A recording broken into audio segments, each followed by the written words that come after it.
Wata sabuwa Sayyada Sadiya Haruna ta bayyana alaƙar da ke tsakanin Hamisu Breaker da Fatima Ali Nuhu wato 'yar sarki guda.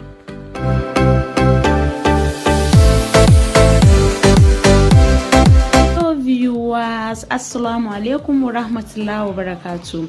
It's your baby girl Sayyada Sadiya Haruna. Ina ma kowa fatan alkhairi. Akwai wani maganar da zan faɗa. Wani ɗan iskan zai fasara ni da wani abu daban, amma mai ilimi zai gane me nake nufi. Kuma inda za ku lura, ni rayuwana, I'm not doing anything to please anyone. I don't care about people's opinions. Saboda I have a very pure mind. Kuma Allah ya san ko ni wace ce. To in yi komi babu komi, aljanna ta mai rabo ce. Kuma ina ma kowa fatan alkhairi, ubangiji kuma Allah ya haɗa mu da ku a gidan aljanna.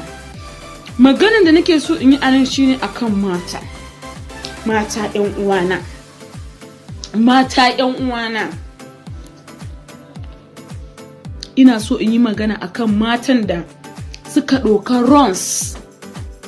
Abin da ake nufi da runs shine su je su bada gindinsu wani namiji ya ci kafin nan ya ba su kuma abin da za su samu su kula da kansu,